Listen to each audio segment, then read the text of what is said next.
بسم اللہ الرحمن الرحیم۔ اے ایمان والو، اگر تم اللہ کی مدد کرو گے تو اللہ تمہاری مدد کرے گا اور تمہارے قدم جما دے گا۔ تمام دوستوں دیکھنے والوں کو السلام علیکم۔ گزشتہ سبق میں ہم نے سورۃ التکویر کی آخری 10-11 آیات کو سمجھنے کی کوشش کی تھی اور ان کے تراجم اور ان کے لفظی معنی پر تفکر کیا تھا، اسی نیت اور امید کے ساتھ کہ اس کے ذریعے ہم اپنے ایمان کو مضبوط کریں اور اللہ کا قرب حاصل کر سکیں اور اس مقصد کی تکمیل کے لیے کوشاں ہوں جس کے لیے اللہ رب العزت نے ہمیں تخلیق کیا۔ آج انہی آیات کو ہم دوبارہ مزید تفصیل کے ساتھ اور ان کے شان نزول اور ان کے بیک اینڈ پہ کون کون سے مختلف پہلو ہیں جن پر تفکر کیا جا سکتا ہے، انہیں سمجھ اس انداز میں ہم انہیں آیات کو دیکھنے کی کوشش کریں گے۔ تو سب سے پہلی آیت ہے اِنَّهُ لَقَوْلُ رَسُولٍ کریم، بے شک یہ ایک معزز رسول کا پہنچایا ہوا کلام ہے۔ سورۃ التکویر کی یہ آیت ہے۔ یہ آیت قرآن مجید کے ماخذ وحی کے ذریعے اور اس کی ترسیل کی امانت کو واضح کرتی ہے۔ یہاں رسول کریم سے مراد مفسرین کے مطابق حضرت جبرائیل علیہ السلام ہیں، جو اللہ تعالیٰ کی وحی رسول اللہ صلی اللہ علیہ وسلم تک پہنچاتے تھے۔ قرآن کے الہی ماخذ کی وضاحت۔ آیت کا بنیادی پیغام یہ ہے کہ قرآن محض انسانی فکر، فلسفہ یا شاعری کا نتیجہ نہیں بلکہ اللہ تعالیٰ کی طرف سے نازل ہونے والا کلام ہے، جسے ایک معزز فرشتے نے اللہ کے حکم سے رسول اللہ صلی اللہ علیہ وسلم تک پہنچایا۔ یہاں قرآن کے میسنجر دین سورس ہیومینٹی اینڈ پرافٹ کے سلسلے کی طرف اشارہ ملتا ہے۔ اللہ تعالیٰ حضرت جبرائیل علیہ السلام اینڈ جبرائیل علیہ السلام سے محمد صلی اللہ علیہ وسلم اینڈ محمد صلی اللہ علیہ وسلم سے کل انسانیت تک۔ لقول رسول کریم کا ورڈ استعمال ہے تو دا ورڈ قول، کلام کی حقیقت۔ قول کا مطلب قول یا کلام ہے۔ یہ تعبیر اس بات کو نمایاں کرتی ہے کہ قرآن کوئی محض علامتی تصور یا انسانی تجربہ نہیں بلکہ اللہ تعالیٰ کی طرف سے نازل کردہ باقاعدہ پیغام ہے۔ آنے والی آیات میں اسی صورت کی صفات بیان کی گئی ہیں جس سے وحی کے پہنچنے کے نظام کی عظمت واضح ہوتی ہے۔ رسول پیغام پہنچانے والا، جس طرح کہ ہم نے کل بھی اسے دیکھا تھا۔ رسول کا بنیادی مفہوم ہے پیغام لے جانے والا یا بھیجا ہوا نمائندہ، یعنی ایلچی۔ حضرت جبرائیل علیہ السلام اللہ تعالیٰ اور انبیاء کے درمیان وحی پہنچانے والے فرشتے ہیں، اس لیے آیت وحی کے ایک انتہائی منظم نظام کی طرف اشارہ کرتی ہے۔ وحی کا بھیجنے والا، وحی کا امین، وحی کا وصول کرنے والا، انسانوں تک ابلاغ۔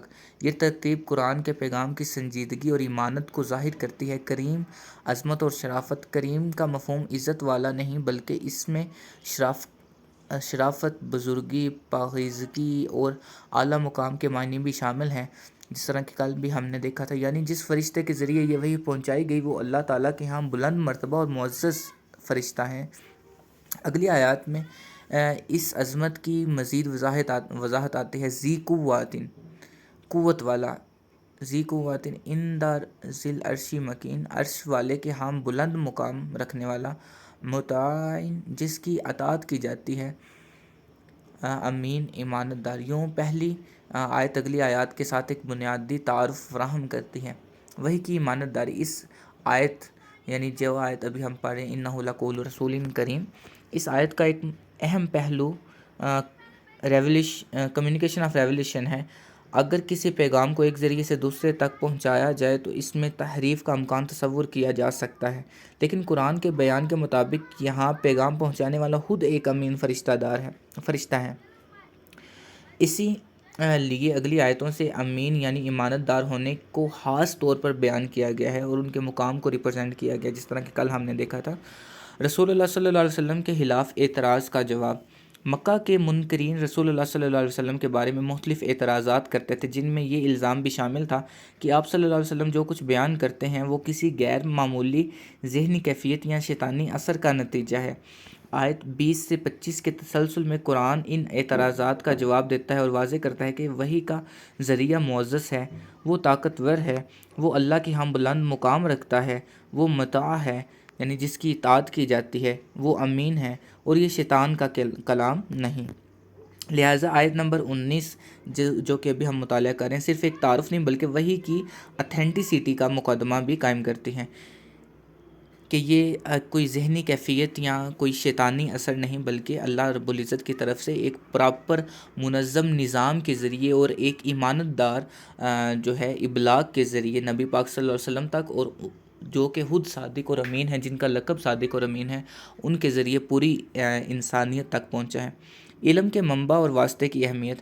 اس آیت سے ایک عمومی علمی اصول بھی سمجھ میں آتا ہے۔ کسی پیغام کی قدر و اعتبار جاننے کے لیے اس کے ماخذ اور ذریعے کو سمجھنا ضروری ہے۔ اس طرح احادیث میں ہم روایات کو دیکھتے ہیں، پھر صحیح اور ضعیف وغیرہ۔ قرآن پہلے وحی کے ذریعے کو متعارف کراتا ہے، پھر اس کی صفات بیان کرتا ہے، پھر رسول اللہ صلی اللہ علیہ وسلم پر لگائے گئے الزامات کو رد کرتا ہے۔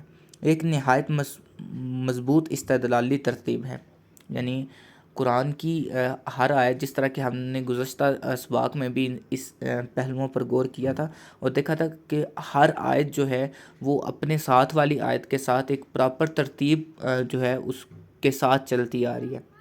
کوئی آیت کسی آیت سے پہلے یا بعد میں اگر رکھی جائے گی تو معنی بدل جائے گا، جس طرح کہ ہم سورۃ النازعات میں ایک مقام پر پزل بھی ہوئے تھے۔ انتم اشد خلقا ام السماء بناها رفعها سمكها فسواها واغطش لیلها واخرج ضحاها، تو اس جگہ پہ والارض بعد ذلك دحاها، تو یہ وہ مقام تھا کہ جہاں پر ترتیب بہت معنی رکھتے تھی۔ ایک آیت کو اگر آگے پیچھے کر دیا جاتا تو ہماری شاید وقتی طور پر پزل سالو ہو جاتی، لیکن اصل مقدمہ سے ہم ہٹ جاتے۔ تو قرآن کی جو ایک آپ کہہ لیں کہ اس کی اتھینٹیسٹی اور پھر اس کی جو ترتیب ہے وہ بہت پیاری ہے۔ اس کے بعد آیت کا سائنسی پہلو احتیاط کے ساتھ۔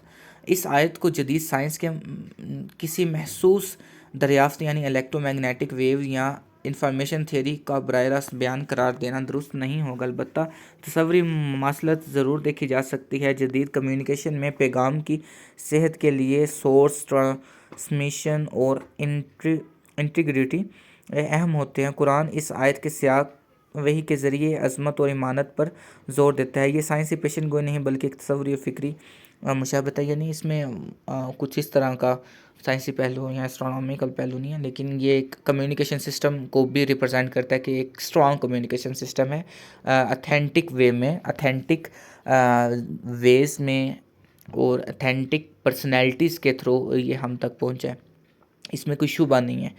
آیت کا مرکزی تصور۔ اس آیت میں قرآن ہمیں یہ بنیادی حقیقت بتاتا ہے کہ قرآن ایک عظیم اور محفوظ وحی کے نظام کے ذریعے انسان تک پہنچنے والا پیغام ہے، اور اس پیغام کو پہنچانے والا معزز اور ایمانت دار رسول وحی ہے۔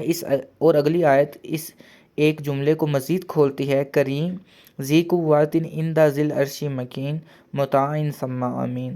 یہ مطلب ہم نے پڑھا، کریم ذی قوت مکین مطاع امین، یعنی عزت، قوت، مقام، اطاعت، ایمانت۔ یہ ترتیب قرآن کی کہ وحی کے نظام کی عظمت اور اعتماد کو نہایت جامع انداز میں پیش کرتی ہے۔ اس کے بعد جو ہمارے پاس سیکنڈ آیت ہے، ذی قوت عند ذی العرش مکین، جو قوت والا عرش والے کے ہاں بلند مرتبہ ہے۔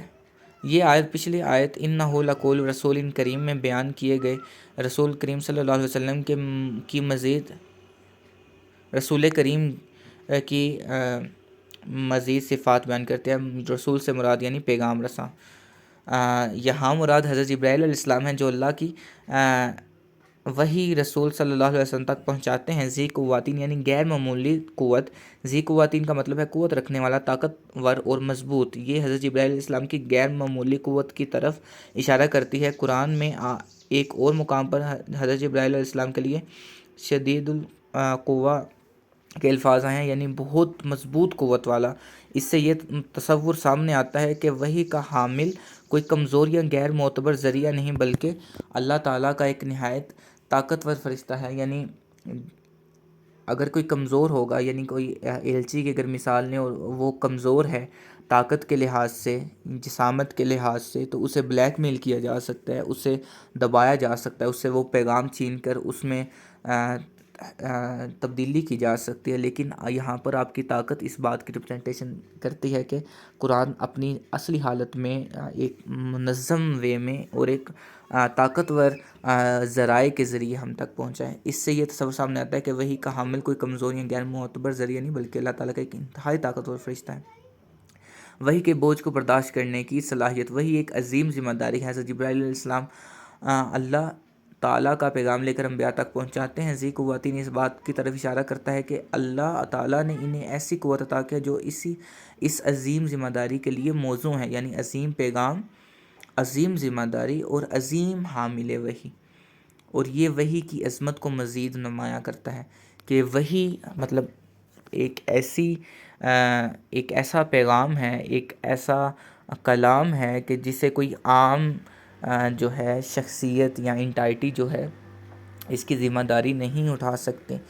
اس کے متعلق اور مختلف مقامات پہ ہے کہ پہاڑوں کو ذمہ داری دی گئی، پہاڑوں پر اتارا گیا، انہوں نے قبول نہیں کیا، لیکن انسان نے اسے قبول کیا۔ تو اس طرح کے الفاظ ہمیں قرآن مجید میں ملتے ہیں۔ انشاءاللہ جب ہم وہاں پہنچیں گے تو اس پر بھی تفکر کریں گے۔ ان تزی عرشی یعنی عرش والے کے ہاں، ذیل عرش سے مراد عرش کا مالک یعنی اللہ تعالیٰ ہے۔ یہ تعبیر حضرت جبرائیل علیہ السلام کی قوت کو صرف مخلوقات کے درمیان کسی طاقت کے طور پر بیان نہیں کرتی، بلکہ ان کے اللہ تعالیٰ کے ساتھ مقام اور تعلق کو بھی واضح کرتی ہے۔ اصل عظمت یہ نہیں کہ فرشتہ طاقتور ہے، بلکہ یہ کہ وہ اللہ کے حکم کا تابع اور اس کے ہاں بلند مقام رکھنے والا ہے، یعنی جس پر بھروسہ بھی کیا جا سکتا اور ان کا ایک اعلیٰ مقام ہو، اور وہ ایک ان کا جو روابط ہیں وہ اللہ تعالیٰ کے ساتھ ایک مضبوط رابطہ ہو، ایک مضبوط کمیونیکیشن ہو، اور اس میں کوئی جو ہے اتھینٹیسٹی کو یہ مزید مطلب ویلڈ کرتے ہیں اور مزید کنفرمیشن پرووائڈ کرتا ہے۔ اصل عظمت یہ نہیں کہ فرشتہ طاقت ہے، یہ ہم پڑھ چکے ہیں۔ قوت اور اختیار میں فرق، یہاں ایک اہم عقیدتی نقطہ ہے۔ حضرت جبرائیل علیہ السلام کی قوت ذاتی یا مسلسل خدائی قوت نہیں، وہ اللہ تعالیٰ کی مخلوق ہیں، اور جو قوت رکھتے ہیں وہ اللہ کی عطا کردہ قوت ہے۔ لہٰذا آیت ہمیں مخلوق کی عظمت کو تسلیم کرتے ہوئے بھی خالق کی حکمیت کی طرف متوجہ کرتی ہے۔ قوت مخلوق میں ہو سکتی ہے مگر اصل اقتدار اللہ کا ہے، جس طرح کہ اس کی آخری آیات میں یہ ہم اگین انشاءاللہ اسے دیکھیں گے۔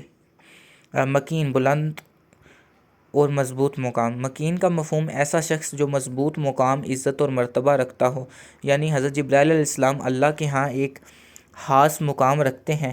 یہ مقام ان کی اپنی خدائی حیثیت کی وجہ سے نہیں بلکہ اللہ تعالیٰ کی طرف سے عطا کردہ مرتبہ ہے۔ قوت کے ساتھ مقام اور ایمانت، اگر یہ آیت 19 سے آیت 21 تک تسلسل دیکھیں تو حضرت جبرائیل علیہ السلام کی صفات ایک خوبصورت ترتیب میں ہیں۔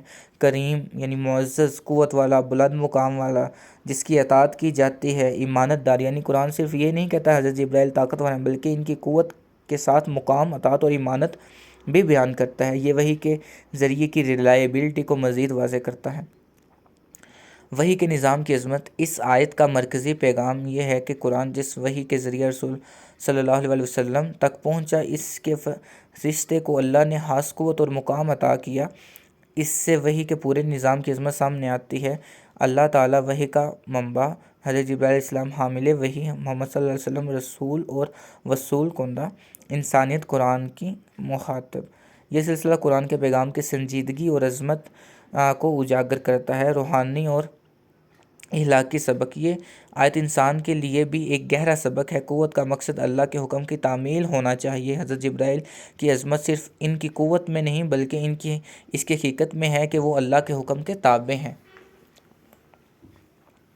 اسی لیے اگلی آیت میں فرمایا مطاعن ثم امین، یعنی وہاں ان کی اطاعت کی جاتی ہے اور وہ ایمانت دار ہیں۔ پس حقیقی عظمت قوت اللہ کی اطاعت اور ایمانت کے امتزاج سے ظاہر ہوتی ہے، یعنی جس طرح کہ جہاد اکبر نفس کے خلاف جہاد ہے۔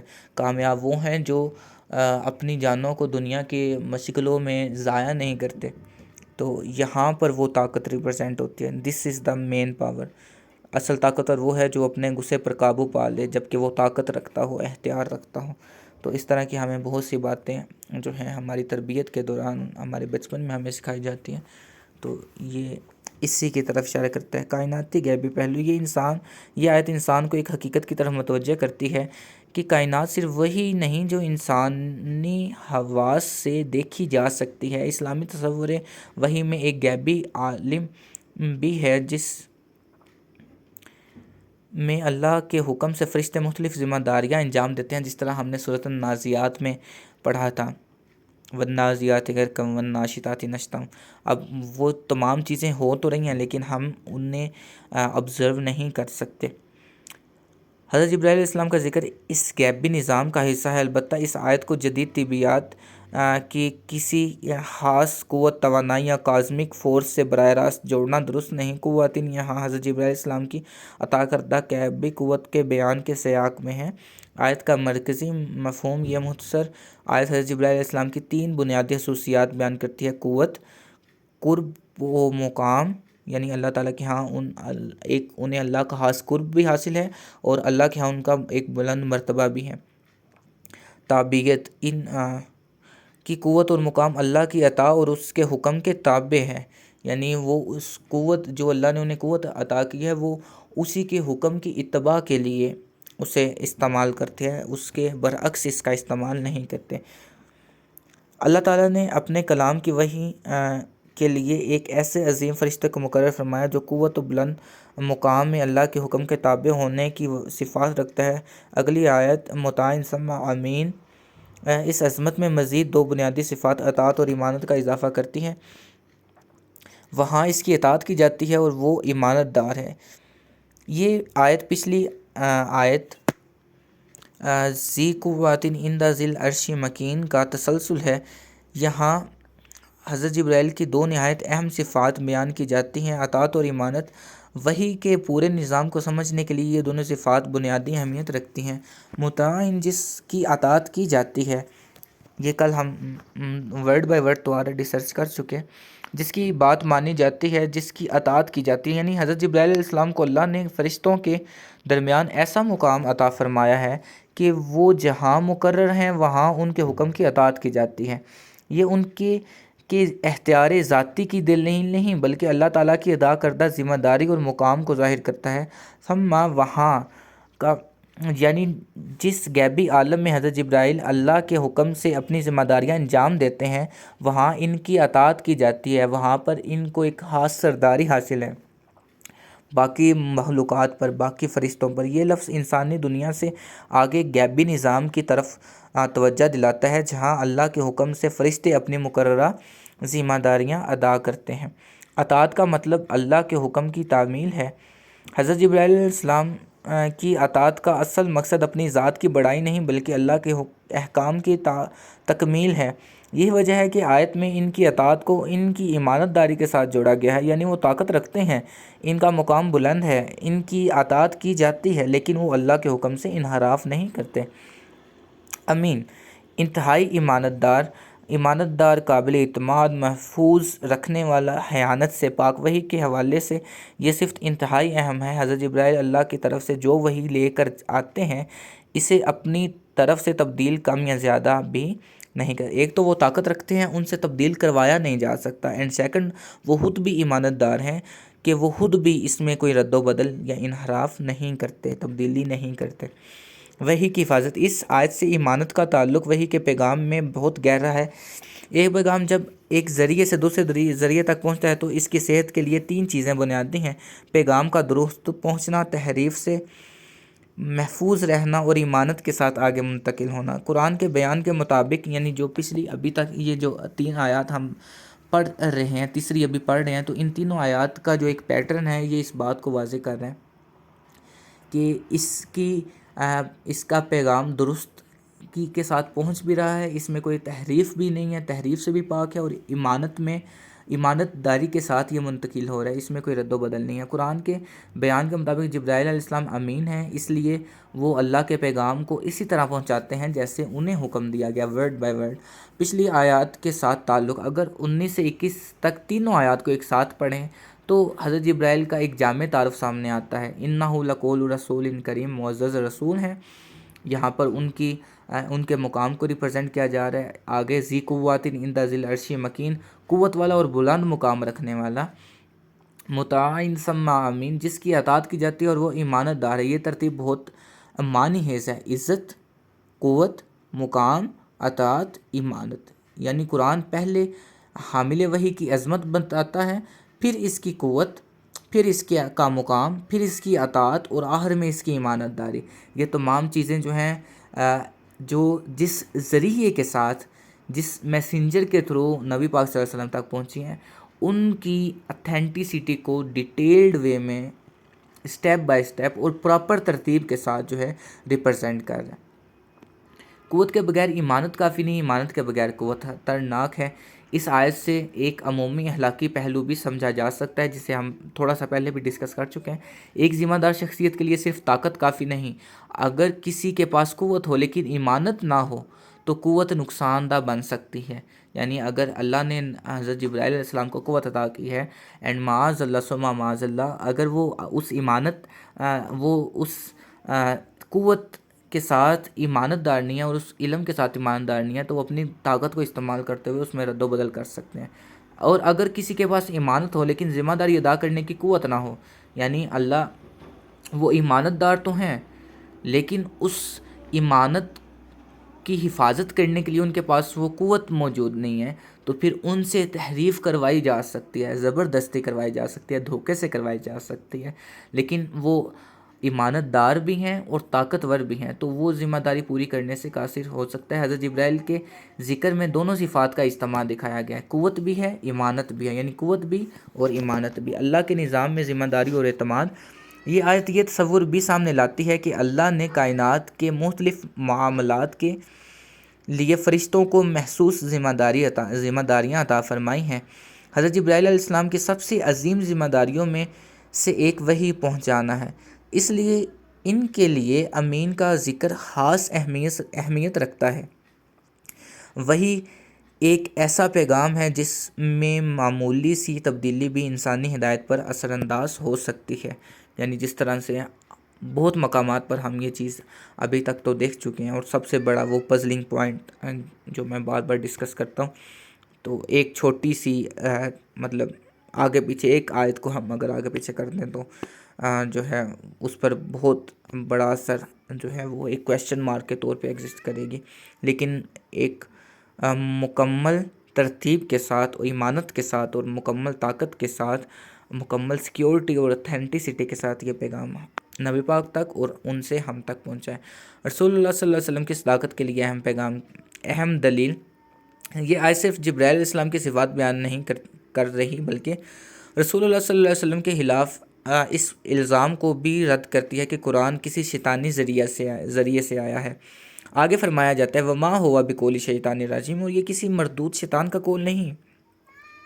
یعنی قرآن کے نزول کے بارے میں ترتیب یہ ہے کہ اللہ کی وحی، امین فرشتہ، رسول اللہ صلی اللہ علیہ وسلم.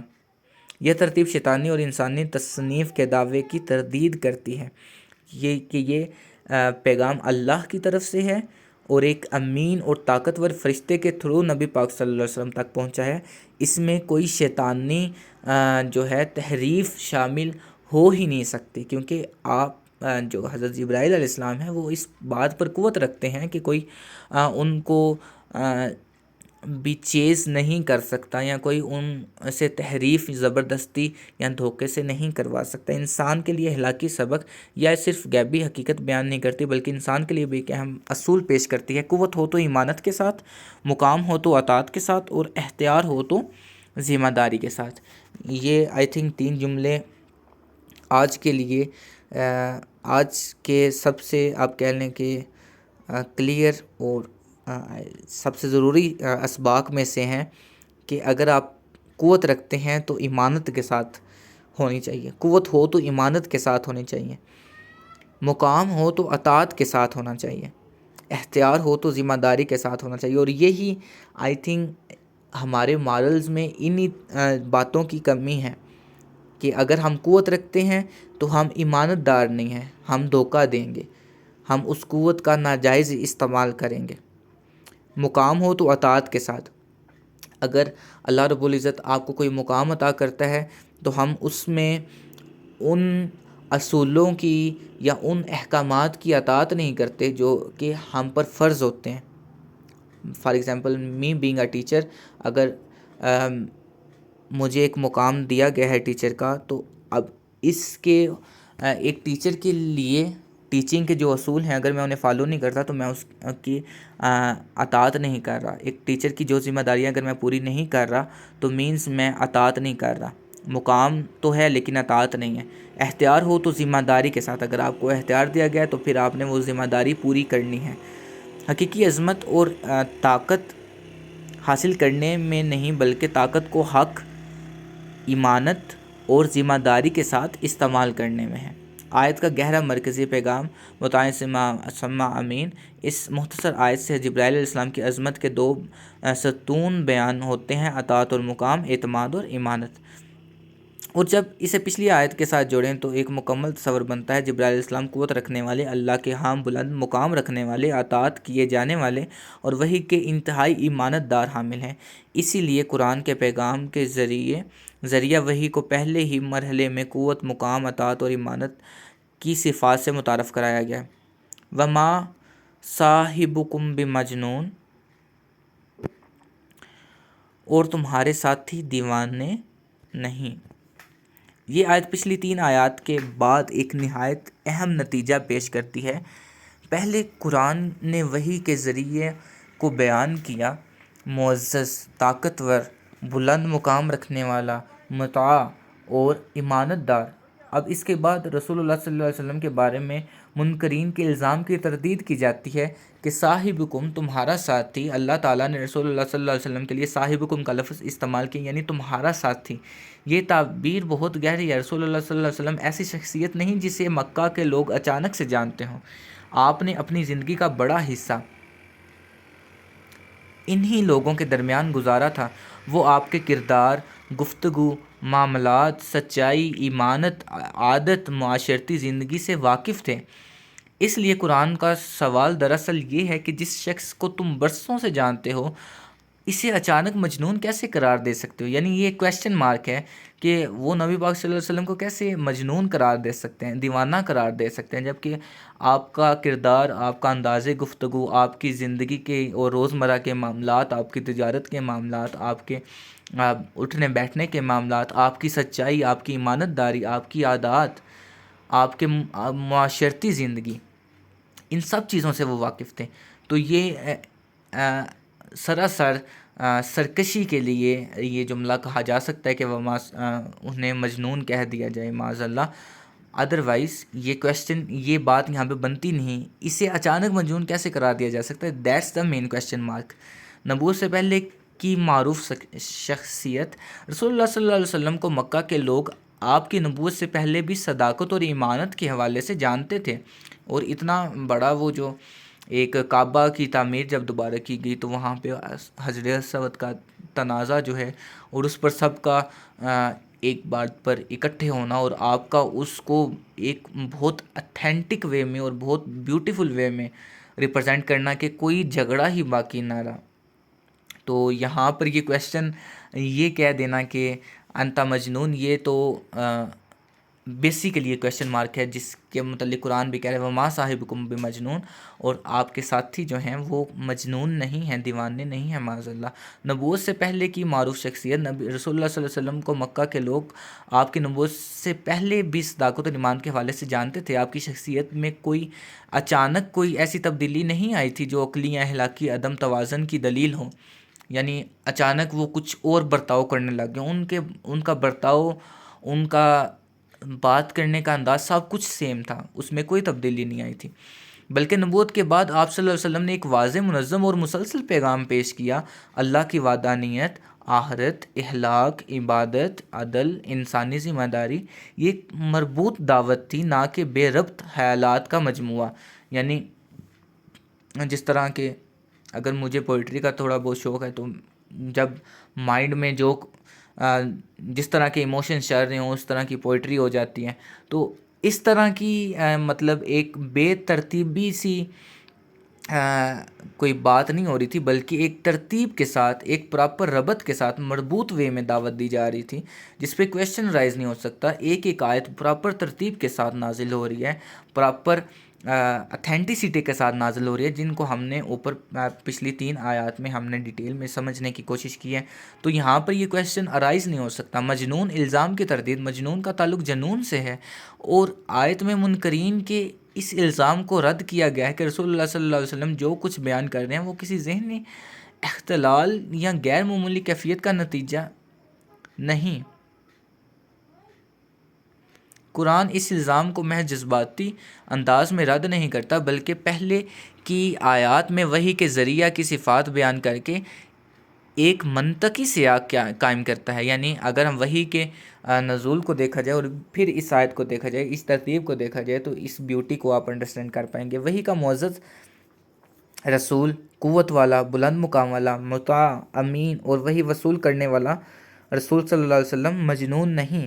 یعنی وحی کا جو وحی لے کے آ رہا ہے وہ بھی طاقت رکھتا ہے کہ اس سے کوئی تردید یا تحریف نہیں کروائی جا سکتی، کوئی تبدیلی نہیں کروائی جا سکتی، اور وہ خود ہی ایمانت دار ہے، وہ خود بھی تبدیلی نہیں کرے گا۔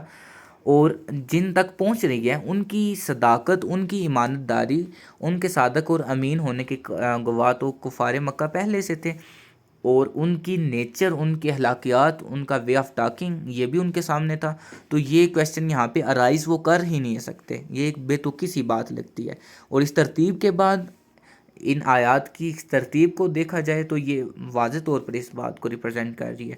رسول اللہ صلی اللہ علیہ وسلم کی شخصیت بطور دلیل، یہاں ایک اہم دعوتی اصول سامنے آتا ہے۔ پیغام کے ساتھ پیغام پہنچانے والے کی شخصیت بھی دیکھی جاتی ہے۔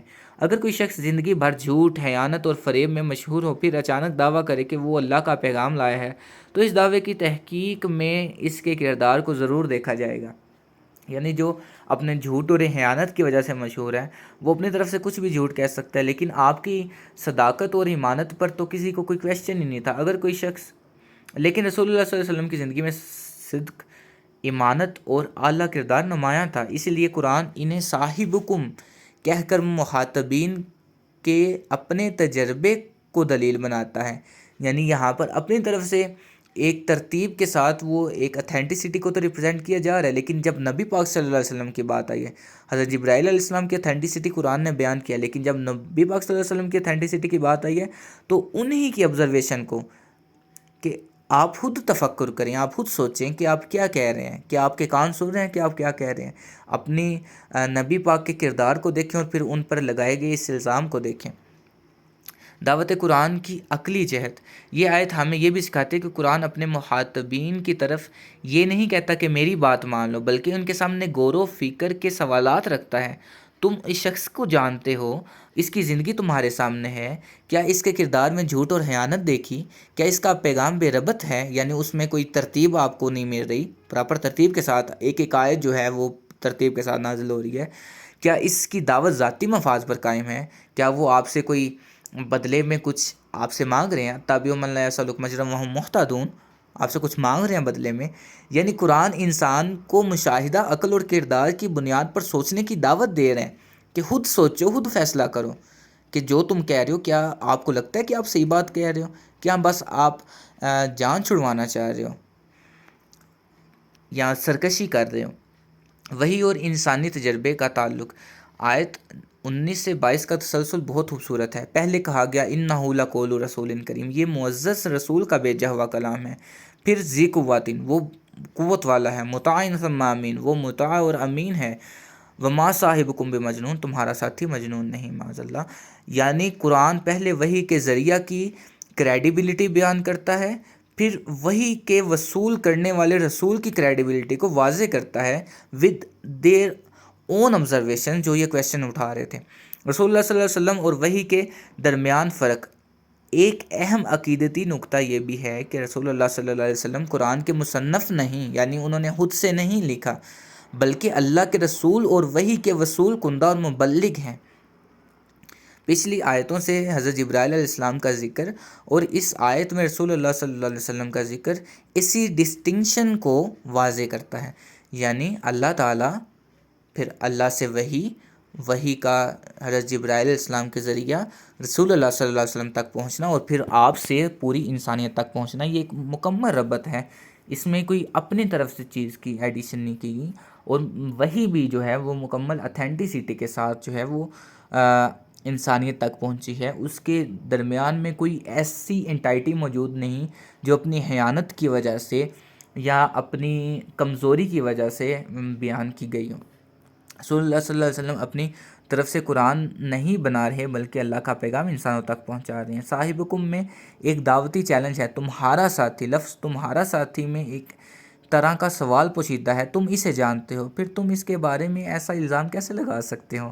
یہ انداز منکرین کو ان کے اپنے تجربے کے سامنے کھڑا کرتا ہے۔ وہ رسول اللہ صلی اللہ علیہ وسلم کے ماضی، کردار، معاشرتی زندگی سے واقف تھے، لہٰذا قرآن انہیں اپنے ہی علم، مشاہدے پر غور کرنے کی دعوت دیتا ہے۔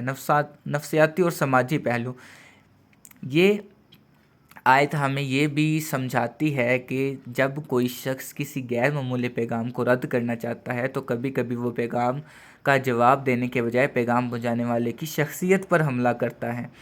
یہ ایک سائیکولوجیکل ایفیکٹ ہے۔ اب یہاں پہ سائیکالوجی ہم اسٹڈی کر رہے ہیں قرآن میں، تو that's the main point also.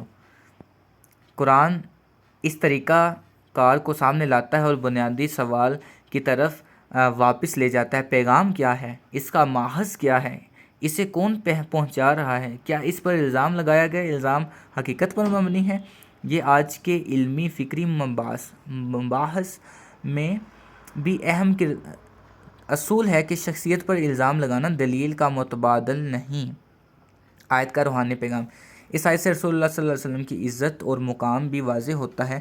قرآن منکرین کے الزام کو رد کرتے ہوئے رسول اللہ صلی اللہ علیہ وسلم کی شخصیت کو ان کے سامنے بطور صاحبکم پیش کرتا ہے، یعنی آپ صلی اللہ علیہ وسلم ان کے لیے اجنبی نہیں تھے، آپ وہی معروف شخصیت تھے جن سے وہ اپنی زندگی کے حالات سے جانتے تھے۔ پچھلی آیات کے ساتھ مکمل ربط جو کہ ہم آلریڈی دیکھ چکے ہیں۔ مرکزی سگنیفیکینس، جس رسول اللہ صلی اللہ علیہ وسلم کو تم اپنی پوری زندگی سے جانتے ہو، جس کے کردار اور صداقت سے واقف ہو، اس پر محض اس لیے جنون کا الزام نہیں لگایا جا سکتا کہ وہ تمہارے سامنے ایک غیر معمولی یعنی وحی پر مبنی پیغام پیش کر رہا ہے۔ یہ آیت رسول اللہ صلی اللہ علیہ وسلم کے عقلی استقامت، کردار کی صداقت اور وحی کے دعوے کی سنجیدگی کی طرف توجہ دلاتی ہے اور منکرین کو اپنے ہی مشاہدے کی بنیاد پر حقیقت پر غور کرنے کی دعوت دیتی ہے۔ آئی تھنک کافی لمبی ویڈیو ہو گیا، تو اسے یہیں پر اہتمام پذیر کرتے ہیں، باقی آیات کو انشاءاللہ اگلی ویڈیو میں کنکلیوڈ کریں گے۔ اور یہاں پر ایک نئی چیز، ایک تو ہم نے ان آیات اور ان کی ڈیٹیل ہم نے دیکھ لی، اور اس کے ساتھ ایک اور ہمیں سبق ملا، بلکہ دو سبق ملے۔ ایک تو وہ 3 جملے جو کہ بہت پیارے تھے، اگر اگین مل جائے، یہ قوت ہو تو ایمانت کے ساتھ، مقام ہو تو اطاعت کے ساتھ، اختیار ہو تو ذمہ داری کے ساتھ۔ یہ بہت بڑا سبق ہے آج کے لیے، ہم سب کے لیے۔ اور دوسری بات، یہاں پر جو ایک سائیکی کو ٹیکل کیا جا رہا ہے، سائیکالوجی، دا ہول برانچ، ایک پورا آپ کہہ لیں کہ سبجیکٹ ہے سائیکالوجی، اور اسی کے اکارڈنگ یہاں پہ ٹیکل کیا جا رہا ہے۔ تو یعنی قرآن جو ہے وہ اس میں مختلف پہلو ہمیں دیکھنے کو ملتے ہیں، جس طرح یہ آیت انسان کی سائیکالوجی کے اکارڈنگ اس کو ٹیکل کر رہی ہے، اور 2 طرح سے، ایک تو انہی سے کویسچن کیا جا رہا ہے، اور سیکنڈ اینڈ پہ دوسرا یہ بھی بتا رہا ہے کہ جب آپ کوئی حقیقت تسلیم نہیں کرنا چاہتے، کوئی بات تسلیم نہیں کرنا چاہتے، تو آپ شخصیت پہ الزام لگا دیتے ہیں۔ تو یہاں پر وہ پوائنٹ ریپرزینٹ کر رہے تھے، اور مطلب میں یہ بات کرنا چاہ رہا ہوں کہ قرآن جو ہے وہ جو ہے مختلف سبجیکٹس کو وہ اس کے اندر موجود ہیں، یعنی جس طرح یہاں پہ انسان کی سائیکی کو ڈسکس کیا جا رہا ہے، اگر آسمان کی بات ہوگی تو ہم اسے ایسٹرونامیکل پوائنٹ آف ویو سے دیکھیں گے، یا وہ اسی ایسٹرونامیکل پوائنٹ آف ویو میں ہی ایکسپلین کر رہا ہے۔ So we have to look these phenomenas according to their subjects. اگر فلا اقسم بالخنس ہو رہا ہے تو we have to look it around the different aspects کی اس سے کیا مراد ہو سکتا ہے. اگر آسمان کی بات ہو رہی ہے تو ہمیں اسٹرونامیکل پوائنٹ آف ویو سے اسے دیکھنا ہوگا تو ہی ہم اسے بہتر انداز میں سمجھ سکیں گے. اسی طرح اگر پانی کی بات ہو رہی ہے تو ہمیں جو ہے بحری پوائنٹ آف ویو سے اسے دیکھنا ہوگا، اوشین لیول پہ ہمیں اسے دیکھنا ہوگا. پہاڑوں کی بات ہو رہی ہے تو ہمیں ان جیولوجیکلی انہیں پرکھنا ہوگا، ہمیں اس سبجیکٹ آف اسٹڈی کے اکارڈنگ اسے سمجھنا ہوگا. تو آئی تھنک اسے کنکلیوڈ کرتے ہیں. انشاءاللہ نیکسٹ ویڈیو میں فردر اسٹڈی کریں گے. اس دعا کے ساتھ اختتام کرتے ہیں کہ اللہ ان آیات کے ذریعے ہمارے ایمان کو مضبوط کرے اور ہمیں اپنا قرب نصیب فرمائے، اور جس مقصد کے لیے اس نے ہمیں تخلیق کیا ہے اس کو بجا لانے کی اور اس کو بہترین انداز میں تکمیل تک پہنچانے کی اللہ ہمیں توفیق عطا فرمائے. اسی کے ساتھ اجازت دیجیے. اللہ حافظ.